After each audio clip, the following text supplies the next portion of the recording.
Hi friends, இந்த சேனலுக்கு நீங்கள் ஃபஸ்ட் டைமாக இருந்தால் சப்ஸ்கிரைப் பட்டனை கிளிக் பண்ணிக்கோங்க. அதே மாதிரி பெல் பட்டனையும் கிளிக் பண்ணிக்கோங்க. அப்போ தான் நாங்கள் அப்லோட் பண்ணுற வீடியோஸ் உங்கள் நோட்டிஃபிகேஷனில் வந்துக்கிட்டே இருக்கும். அதே மாதிரி உங்களுக்கு பிடிச்சிருந்தா இந்த வீடியோவை ஷேர் பண்ணுங்கள், லைக் பண்ணுங்கள். சரி, வாங்க நம்ம வீடியோக்குள்ளே போகலாமா?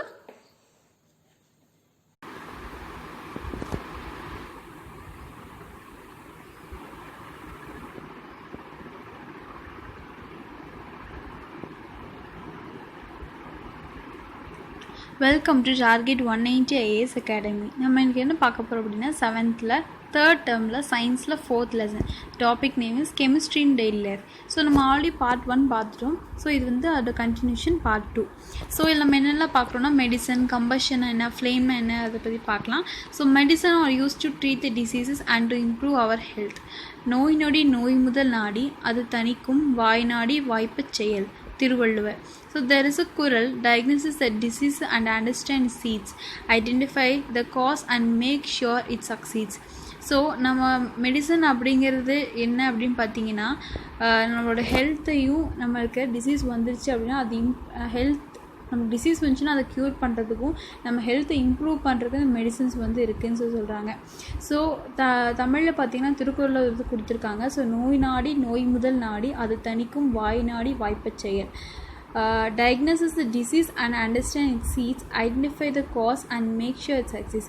ஸோ நமக்கு என்ன பிரச்சனை அப்படிங்கிறத முதல் தெரிஞ்சுக்கணும், அதுக்கேற்ற மெடிசனை பண்ணணும். அதுக்கப்புறம் பார்த்திங்கன்னா நமக்கு பிரச்சனைகளை வந்துட்டு ஈஸியாக ஐடென்டிஃபை பண்ணி அதுக்கான மெடிசன்ஸ் கொடுத்து சக்சீட் பண்ணணும் அப்படின்னு சொல்லி திருக்குறள் வந்து எக்ஸ்பிளைன் பண்ணுறாங்க.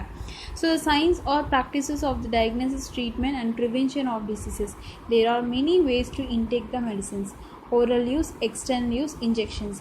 ஸோ மெடிசன்ஸும் பார்த்திங்கன்னா 3 வகையை நம்ம பிரிக்கலாம். ஒன்று வந்து ஓரல் யூஸ், இன்னொன்று எக்ஸ்டர்னல் யூஸ், இன்ஜெக்ஷன்ஸ். ஸோ நம்ம வாய் மூலியமாக எடுத்துக்கிறது. இன்னொன்று பார்த்திங்கன்னா எக்ஸ்டர்னலாக நம்ம இன்ஜெக்ஷன் செலுத்துறது, எக்ஸ்டர்னலாக நம்ம கொடுக்கறது. அதுக்கப்புறம் பார்த்திங்கன்னா இன்ஜெக்ஷன் மூலியமாக எடுத்துக்கிறது. ஸோ இதெல்லாமே வந்து 3 டைப் ஆஃப் இருக்குது. So this medicines we take treat our disease and let us to a good health. So இந்த மாதிரி நம்ம மெடிசின்ஸ் எடுத்துக்கிறதுனால நம்மளோட ஹெல்த் வந்து ரொம்ப நல்லாயிருக்கும் அப்படின்னு சொல்கிறாங்க. நெக்ஸ்ட்டு பார்த்திங்கன்னா கம்பஷன்னா என்னன்னு சொல்லி பார்க்கலாம். Can you guess what is a common rusting or iron, burning coal and the flame of candle? They all undergo a chemical reaction known as combustion. Combustion is a chemical reaction that occurs in the presence of fuel and an oxidizing agent that produces energy, usually in the form of heat and the light. So combustion அப்படிங்கிறது ஒன்றும் கிடையாது. So இப்போ நம்ம ஒரு iron வந்து துருப்பிடிக்குது அப்படின்னா அங்கே வந்து கம்பஷன் ப்ராசஸ் நடக்கும். ஸோ கம்பஷன் அப்படிங்கிற ஒன்றும் கிடையாது. இப்போ நம்ம பேப்பரை வந்து நம்ம தீப்பற்ற வைக்கிறோம்னா அங்கே வந்து ஒரு ஹீட் எனர்ஜியும் ஒரு லைட் எனர்ஜியும் வந்து ரெண்டுமே ப்ரொடியூஸ் ஆகும், அது வந்து எரியும். So this is called the combustion. What we call as a burn is really a combustion reaction. In fact, combustion is one of the first chemical reaction intentionally harnessed by humans. Any reactions that involves reaction with oxygen is called oxidation reaction. In the combustion of hydrocarbon with oxygen, typically high carbon dioxide and water are produced. So இந்த எந்த ஒரு ரியாக்ஷன்லேயுமே oxygen involve ஆச்சு, oxygen வந்து அதில் நம்ம use பண்ணுறோம் அப்படின்னா அந்த ரியாக்ஷனுக்கு பேர் ஆக்சிடேஷன் ரியாக்ஷன். ஸோ நம்ம கம்பஷனும் நடக்கும்போது ஹைட்ரோகார்பனோட ஆக்சிஜன் ஜாயின் ஆச்சு அப்படின்னா நம்மளுக்கு வந்து கார்பன் டை ஆக்சைடும் வாட்டரும் வந்து நமக்கு கடைசியில் வந்து ரிசல்ட்டாக கிடைக்கும். So CH4 + 2O2 gives CO2 + 2H2O plus heat energy. So all the combustion reactions are exothermic, that is they release heat. Ignition temperature. So ignition temperature என்னன்னு பார்க்கலாம். So the minimum temperature at which a substance catches fire and burn is called as ignition temperature. So பார்த்திங்கன்னா ஒரு குட்டி நம்ம ஒரு பெரிய paper எடுத்துக்கிறோம், பெரிய அட்டையை எடுத்துக்கிறோம், மினிமமும் நம்ம தீக்குச்சியில் வந்து பற்ற வைக்கிறோம். So it is a ignition temperature. நம்ம ஒரு சின்ன ஒரு ஸ்பார்க் வந்து ஒரு பெரிய சப்ஸ்டன்ஸே வந்து ஃபயர் கேட்ச் பண்ணோம் அப்படின்னா it is ignition temperature. So a substances will not catch fire and burn if it's temperature is lower then is ignition temperature. Different substances have a different ignition temperature. So ஒரு paper எடுத்துட்டோம் அப்படின்னா அதோட ignition temperature பார்த்திங்கன்னா ரொம்ப ரொம்பவுமே வந்து கம்மியாக தான் இருக்கும்.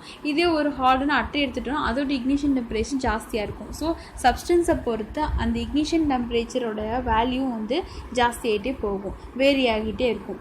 Substances which have a very low ignition temperature and can easily catch fire with a flame are called inflammable substances. Example, petrol, alcohol, LPG, CNG, etc. So இது எல்லாமே வந்து inflammable substances அப்படின்னு சொல்லி தீ எரியக்கூடிய பொருட்கள். ஸோ இது எல்லாமே பார்த்திங்கன்னா நம்ம இந்த கேட்டகரியில் ஸோ இது எல்லாமே கம்பஷனுக்கு வந்து ரொம்பவுமே வந்து ஒரு மேஜரான திங்ஸ் அப்படின்னு சொல்லி பார்க்குறோம். அடுத்து பார்த்திங்கன்னா flame. Flame is actually, as a chemical reaction to be specific, the flame is a mixture of gases. Vaporized fuel, oxygen, carbon dioxide, carbon monoxide, water vapor and many volatile materials, and so is matter. The light and the heat produced by the flame is energy, so no matter, but fire is a matter. So இந்த flame அப்படிங்கிறது அங்கே பார்த்தீங்கன்னா combustion எரியிறது. So நம்ம அங்கே எல்லாமே consider பண்ணிக்குவோம். ஆனால் இந்த ஃப்ளேமில் பார்த்தீங்கன்னா அந்த ஹாட் பிரைட் ஸ்ட்ரீமை தான் நம்ம வந்து ஃப்ளேம் சொல்கிறோம். ஸோ அந்த தீயை தான் நம்ம என்ன சொல்கிறோம் அப்படின்னா ஃப்ளேம் அப்படிங்கிறோம். So fact, fire chemical reaction, oxygen plus heat plus fuel 3 இருந்தால் நமக்கு ஃபயர் வந்து டெவலப் ஆகும். ஸோ அடுத்து பார்த்தீங்கன்னா ஃப்ளேம் அண்டு ஸ்ட்ரக்சர். ஸோ ஃப்ளேம்னா என்ன, அதோட ஸ்ட்ரக்சர் என்ன அப்படின்னு சொல்லி டீட்டெயிலாக எக்ஸ்பிளைன் பண்ணியிருக்காங்க. which is the festival of light. What is the specialty of the festival? Yes, we will light more lamps to decorate the houses, won't we? Now how do the lights glow? Yes, with the flame. Here is the experiment with the color frames. White flame, Epsom salt. So ஒவ்வொரு ஃப்ளேமுக்கும் ஒவ்வொரு salt வந்து use பண்ணியிருக்காங்க. So white flame Epsom salt, violet flame lithium chloride, Indica flame potassium chloride, blue flame bleaching powder, green flame borax powder, yellow flame calcium chloride, orange flame table salt, red strontium chloride. Teachers show the experiment with these salts, soak in alcohol and make free. So இது வந்து நம்ம சின்ன எக்ஸ்பெரிமெண்ட்னா நமக்கு இது தேவையில்லை. So இந்த structure of the flame பற்றி கொஞ்சம் பார்க்கலாம். So flame is a zone of combustions of a combustible substances. Substances which vaporize during the burning produce flames. Example, wax, kerosene, etc. So இந்த ஃப்ளேம் எப்போன்னு பார்த்தீங்கன்னா இந்த சப்ஸ்டன்ஸ் இது வந்து வேப்பர் ஆகும்போது தான் ஸோ இந்த ஃப்ளேம் அப்படிங்கிற விஷயம் நடக்கும். ஸோ கம்பஸ்டபிள் சப்ஸ்டன்சஸ் எரியக்கூடிய பொருளை தான் இது வந்து டெவலப் ஆகும். So substances which to not vaporise during the burning to not produce a flame. So அந்த இடத்துல வந்து ஒரு சப்ஸ்டன்ஸ் வந்து வேப்பர் ஆகலை அப்படின்னா அது வந்து ஆவி ஆகலை, அந்த இடத்துல வந்து ஃப்ளேம் வந்து ப்ரொடியூஸ் ஆகாது. So structure of the candle flame. So இப்போ ஃபார் எக்ஸாம்பிள் இந்த கேண்டில் ஃப்ளேம் அப்படிங்கிறதுக்கு ஒரு ஸ்ட்ரக்சர் இருக்குது. ஸோ அது என்னன்னு சொல்லி பார்க்கலாம். A candle flame has 3 main zones. They are the outer zone. Complete combustible of the fluid take places and the color of the flame is blue and is the hottest part of the flame. It is a non-luminous part of the flame. So இதில் பார்த்தீங்கன்னா இந்த first zone பார்த்தீங்கன்னா outer zone. இது வந்து outer ரொம்ப ஹாட்டாக இருக்கும் first zone. So அந்த ஃபஸ்ட்டு ஜோனில் பார்த்தீங்கன்னா it is blue in colour அப்படின்னு சொல்கிறாங்க. அடுத்து பார்த்தீங்கன்னா the middle zone partial combustions of the fluid place and color of the flame is yellow and is moderately hot part of the flame is a luminous part of the flame. So நமக்கு அந்த இடத்துல பார்த்தீங்கன்னா ரொம்ப bright கலரில் இருக்கும். So it is yellow in colour. பார்ஷியலாக வந்து நமக்கு கொஞ்சம் ஹீட் வந்து கொஞ்சம் கம்மியாக இருக்கும். So inner zone there are a unburnt vapour of the fuel அந்த colour is black and is a less hot part. அதுக்கப்புறம் பார்த்தீங்கன்னா ஒரு பிளாக் கலரில் இருக்கும். அந்த நமக்கு ஹாட்டே இருக்காது, ரொம்ப கொஞ்சம் கூலாக தான் இருக்கும். ஸோ கூல் சொல்ல முடியாது, ஒரு மாட்ரேட்டான ஒரு இதில் இருக்கும். ஸோ ஹீட்டாக இல்லாமல் ஒரு நார்மலான டெம்பரேச்சரில் இருக்கும். ஸோ அடுத்து பார்த்தீங்கன்னா மோட்டோனோ பாக்ஸில் கொடுத்துருக்காங்க. A candle is caused by vapor burning above the candle. This burning vapor is hotter than a surrounding air and is therefore less dense. So the principle of the convection is rises. So the flame is always upwards. ஏன் வந்து கேண்டிலில் வந்து எப்போவுமே வந்து flame வந்து அப்வர்ட்லேயே இருக்குதுன்னு பார்த்தீங்கன்னா the burning vapor is hotter than the surrounding air. அந்த burn ஆகுது பார்த்தீங்களா, அந்த வேப்பர் வந்து சரௌண்டிங் ஏரை விட அதிகமாக இருக்கிறதுனால அந்த டென்சிட்டி பார்த்திங்கன்னா ரொம்ப லெஸ்ஸாக இருக்கும். ஸோ அது அந்த அடர்த்தி கம்மியாக இருக்கிறதுனால ஆல்வேஸ் இட்ஸ் டுவர்ட்ஸ் அப்வர்ட் அப்படின்னு சொல்கிறாங்க. அடுத்து பார்த்திங்கன்னா இந்த சார்ட் மாதிரி கொடுத்துருக்காங்க. ஸோ நமக்கு அது தேவையில்லை. ஸோ ஃபியூல் ஒரு ஃபியூலுக்கும் வந்து ஒவ்வொரு கெலோரிஃபிக் வேல்யூ இருக்குது. ஸோ அந்த எவ்வளோ கெலோரிஃபிக் வேல்யூ பற்றி நம்ம பார்க்கலாம். So cow dung cake 6,000 to 8,000, wood 17,000 to 22,000, coal 25,000 to 33,000, petrol 45,000, kerosene 45,000, diesel 4,50,000, methane 5 lakhs, CNG 50,000, LPG 5,500, biogas 35,000 to 40,000, hydrogen 15,000. So இந்த மாதிரி 1,50,000. ஸோ இப்படி ஒவ்வொன்றுக்கும் வந்து கெலோரிஃபிக் வேல்யூ வந்து சேஞ்ச் ஆகிட்டு இருக்கும். The amount of heat produce on complete combustion of 1 kg of fuel is called calorific value. So calorific value அப்படின்னு பார்த்தீங்கன்னா ஒரு kg of fuelல கம்ப்ளீட்டாக எப்போ கம்பஷன் ஆகுது அப்படிங்கிற அந்த அமௌண்ட்டு தான் பார்த்தீங்கன்னா இந்த calorific value. So amount of heat energy.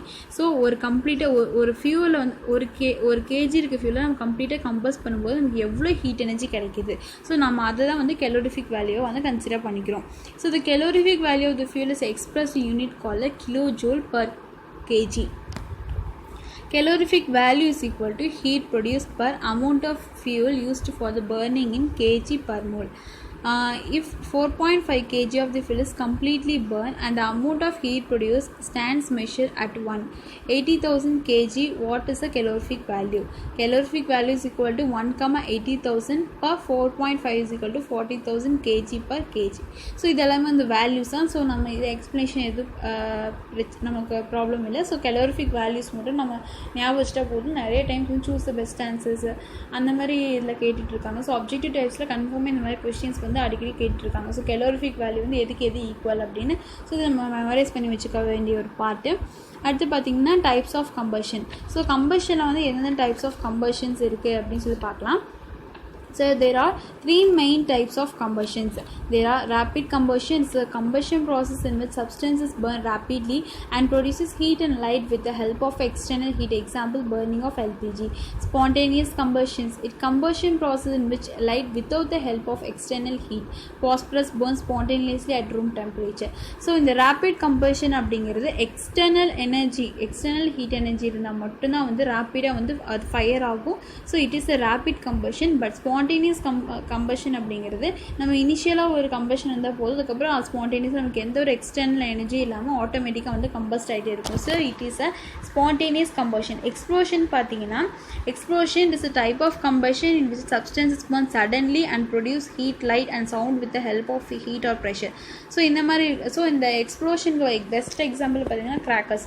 So திடீர்னு சடனாக வந்து எக்ஸ்ப்ளோசிவ் ஆகிற அந்த கம்பஷனுக்கு பேர் explosive combustion. So CO lead to respiratory problem. So இதில் வந்து ரிலீஸ் ஆகிற கேஸஸ்னால என்னென்ன ப்ராப்ளம்ஸ்னு சொல்லி பார்த்தீங்கன்னா CO leads to respiratory problem, CO2 leads to global warming, SO2 or NO2 வந்துச்சுன்னா ஆசிட் ரெயின் ஃபார்ம் ஆக கூட வாய்ப்பு இருக்குது. ஸோ இந்த மாதிரி கம்பஷன் மூலிமா நமக்கு இந்த மாதிரி எஃபெக்ட்ஸ் எல்லாம் இருக்குது. ஸோ அடுத்து பார்த்திங்கன்னா ஒரு குட் ஃபியூவல் அப்படின்னா அதுக்கு என்னென்ன கேரக்டரிஸ்டிக்ஸ் எல்லாம் இருக்கணும்னு சொல்லி கொடுத்துருக்காங்க. Readily available, cheap, easy transport and store, burn at a moderate rate, produce large amount of heat, do not leave behind any undesirable substances, does not cause pollution. So ஒரு good fuel அப்படின்னு பார்த்தீங்கன்னா அது எப்போயும் நமக்கு கிடைக்கிற மாதிரி இருக்கணும். அதுவும் போக விலை ரொம்ப கம்மியாக இருக்கணும், நமக்கு ஈஸியாக டிரான்ஸ்போர்ட் பண்ணுற அளவுக்கு இருக்கணும். ஹீட் எனர்ஜி பார்த்திங்கன்னா லார்ஜ் அமௌண்ட்டில் இருக்கணும், சீக்கிரமாக வந்து நமக்கு கம்பஸ்டபிள் ஆகிற மாதிரி இருக்கணும், பொல்யூஷன் இருக்கக்கூடாது. ஸோ இதெல்லாம் பார்த்திங்கன்னா குட் ஃபியூவலுக்கான ஒரு கேரக்டரிஸ்டிக்ஸ். அடுத்து பார்த்திங்கன்னா slow combustion. So slow combustion என்னன்னு சொல்லி பார்க்கலாம். So slow combustion is a form of combustion which takes place at lower temperature. Respiration is an example of a low combustion. So நம்ம எடுக்கிற ரெஸ்பிரேஷன் கூட ஒரு low type of combustion தான் சொல்லி பார்க்குறோம். ஸோ அதுக்கு தான் வந்து இங்கே ஒரு ட்ரையாங்கிள் மாதிரி கொடுத்துருக்காங்க. So fire control, heat, fuel, oxygen.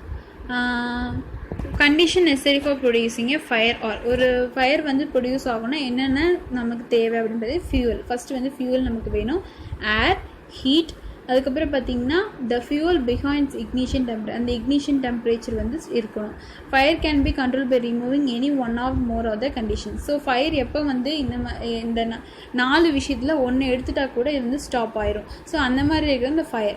So fire extinguisher பார்த்திங்கன்னா நம்மளுக்கு எங்கே திடீர்னு ஹாஸ்பிட்டல்ஸில், ஸ்கூல்ஸில் தீ எரிஞ்சது அப்படின்னா, தீ பிடிச்சிருச்சு அப்படின்னா நம்ம அது ஃபயர் எக்ஸ்டிங்யூஷர் வந்து யூஸ் பண்ணுவோம். ஸோ அதுக்குள்ளே என்ன இருக்குது அப்படிங்கிறத பற்றி நம்ம இதில் பார்க்க போகிறோம். So a fire extinguisher cut off the supply of air or bring down the temperature of the fuel or both and control the fire. How do fire extinguisher work?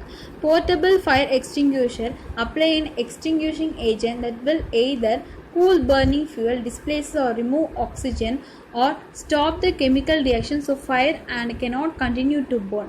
So இது என்ன பண்ணும் பார்த்தீங்கன்னா ஃபயர் எக்ஸ்டிங்யூஷர் அங்கே இருக்கிற ஆக்சிஜனை வந்து உடனடியே remove பண்ணிடும். ஸோ ஆக்சிஜன் ரிமூவ் பண்ணிட்டா நமக்கு அது வந்து எரிஞ்சிட்டு இருக்கிறது வந்து ஆட்டோமேட்டிக்காக வந்து ஸ்டாப் ஆகிடும். ஸோ அதுக்கு தான் பார்த்தீங்கன்னா உள்ளே வந்துட்டு நமக்கு சப்ஸ்டன்சஸ் இருக்குது. when the candle of the extinguisher is compressed, it opens an inner cantilever of the high pressure gases, forces the extinguisher agent from the main cylinder through a siphon tube and out the nozzle. A fire extinguisher works much like a can of the hairspray. So hair spray மாதிரி நம்ம இப்படி நம்ம spray அடித்ததுமே அந்த உள்ளே இருக்கிற அந்த case வெளியே வந்து ஆக்சிஜனை வந்து லாக் பண்ணி நம்ம அதிகமாக ஃபர்தராக வந்து ஃபயர் ஆகாமல் தடுக்கிறதுக்கு யூஸ் பண்ணுறாங்க. Types of fire extinguisher. என்ன டைப்ஸ் ஆஃப் எக்ஸ்டிங்யூஷர்ஸ் இருக்குன்னு பார்த்தீங்கன்னா air pressurised water extinguisher, carbon dioxide extinguishers, dry chemical powder extinguisher. So ஒவ்வொன்றுக்கும் வந்து இப்போ பார்த்தீங்கன்னா class A, class B, class C, D electrical, class F, இந்த மாதிரி வந்து 5 டைப்பில் வந்து 6 டைப்பில் வந்துட்டு நமக்கு வந்துட்டு ஃபயர் ஆக்சிடென்ட்ஸ் வந்து நடக்க வாய்ப்பு இருக்குது. ஸோ கிளாஸ் ஏ பார்த்தீங்கன்னா கம்பஸ்டபிள் மெட்டீரியல். ஸோ இந்த பேப்பர் இண்டஸ்ட்ரியிலலாம் வந்து தீ பிடிச்சிச்சு அப்படின்னா it is a class A. Class B பார்த்தீங்கன்னா பெட்ரோல் மூலிமா, பெயிண்ட் மூலிமா, அந்த மாதிரி ஃபியூல் மூலிமா ஃபயர் பிடிக்கிறது எல்லாமே கிளாஸ் பி. Flammable liquids. அதுக்கப்புறம் பார்த்திங்கன்னா கேஸ் மூலிமா தீ பிடிக்கிறது எல்லாமே வந்து பார்த்திங்கன்னா class C, flammable gases. Metal, நம்ம லித்தியம், பொட்டாசியம், இந்த மாதிரி மெட்டல் மூலிமா தீ பிடிச்சது அப்படின்னா it is a class D. அதுக்கப்புறம் எலக்ட்ரிக்கல், ஒயரு, கம்ப்யூட்டர்ஸு, மொபைல்ஸு, இந்த மாதிரி விஷயம் எலக்ட்ரிக்கல் சம்மந்தப்பட்ட பொருட்கள்னால காசஸ் டேமேஜ் அப்படின்னு சொல்லி பார்த்தீங்கன்னா இட் இஸ் அது பார்த்திங்கன்னா எலக்ட்ரிக்கல் ஃபயர். அதுக்கப்புறம் கிளாஸ் எஃப் பார்த்திங்கன்னா டீப் ஃபேட் ஃப்ரையர்ஸ் அப்படின்னு சொல்லுவாங்க. சிப் பேன்ஸு இந்த மாதிரி மெட்டீரியல்ஸ்னால அஃபெக்ட் ஆச்சுன்னா it is belonging to class F. So எதுக்கெல்லாம் எது யூஸ் பண்ணணும் பார்த்தீங்கன்னா வாட்டர் பார்த்தீங்கன்னா கிளாஸ் ஏக்கு மட்டும் யூஸ் பண்ணணும். ஃபோம் பார்த்தீங்கன்னா கிளாஸ் ஏ, கிளாஸ் பிக்கு மட்டும்தான் யூஸ் பண்ணணும், வேறு எதுக்குமே யூஸ் பண்ணக்கூடாது. ட்ரை பவுடர் எக்ஸ்டிங்யூஷர் பார்த்தீங்கன்னா கிளாஸ் எஃப்க்கு யூஸ் பண்ணக்கூடாது, மற்றபடி எல்லாத்துக்கும் யூஸ் பண்ணிக்கலாம். CO2 பார்த்தீங்கன்னா கார்பன் டை ஆக்சைடு பார்த்தீங்கன்னா வெறும் கிளாஸ் பிக்கும் எலக்ட்ரிக்கலுக்கு மட்டும்தான். ஸோ எலக்ட்ரிக்கல்னால ஃபயர் ஆயிடுச்சு அப்படின்னா நம்ம கண்டிப்பாக CO2 யூஸ் பண்ணி ஆகணும். வெட் கெமிக்கல் வந்து நம்ம எங்கே யூஸ் பண்ணலாம் பார்த்தீங்கன்னா கிளாஸ் ஏலையும் கிளாஸ் எஃப்லையும் யூஸ் பண்ணலாம். So fire extinguisher can be broadly classified into 5 types: water, foam, dry powder, CO2, wet chemical. So நம்ம இந்த எக்ஸ்டிங்யூஷர் பார்த்தீங்கன்னா உள்ள எல்லாமே தண்ணி தான் இருக்கும், ஏர் தான் இருக்கும்னு நம்ம சொல்ல முடியாது. ஸோ இது வந்து வாட்டர் ஃபார்ம்லேயும் இருக்கும், ஃபோம் ஃபார்ம்லேயும் இருக்கும், ட்ரை பவுடர், இந்த மாதிரி எல்லா இதுலேயும் இருக்கும். ஸோ நம்ம எதுக்கு யூஸ் பண்ணணும் இங்கே தெளிவாக கொடுத்துருக்காங்க. ஸோ இது maybe asked in some exams. So class A பார்த்தீங்கன்னா இது கண்டிப்பாக கேட்கக்கூடிய கொஷின்ஸு. கிளாஸ் ஏ பார்த்தீங்கன்னா combustible material, class B flammable liquids, class C flammable gases, class D combustible metals, class E typical chip and fire, electrical fires, electrical equipment. So இது எல்லாமே பார்த்தீங்கன்னா இந்த 6 types of fire ஆக்சிடென்ட்ஸ்க்கு இந்தந்த types of extinguisher use பண்ணணும்னு சொல்லி தெரிஞ்சுக்கணும் கண்டிப்பாக. Points to remember. So let's we summarise this lesson. So oral rehydration solution is a mixture of the electrolytes, sugar and water can taken by mouth to absorb water and electrolytes in the body and properly restore the electrolyte and find balance lost by excessive sweating, vomiting or diarrhea. ORS is an effective treatment for 90 to 95% of the patients suffering from diarrhea regardless of the cause. Antacid is one of the neutralized stomach acid. Medication, drugs, substances are used to treat and cure diseases and to promote health. Some microorganisms and plants produce their own toxic substances. These substances, those help to destroy other living things, are called as antibiotics. The chemical process in which the substances react with oxygen to produce heat is called the combustion. Flame is a zone of combustion of combustible substances. Substances which vaporize during the burning produces flames. Examples: wax, kerosene. The minimum temperature at which a substance catches fire and burns is called the ignition temperature. The amount of heat energy produced on complete combustion of 1 kg of fuel is called as the calorific value. A fire extinguisher cut off the supply of the air or bring down the temperature of the fuel or both and control the fire. Thank you for watching.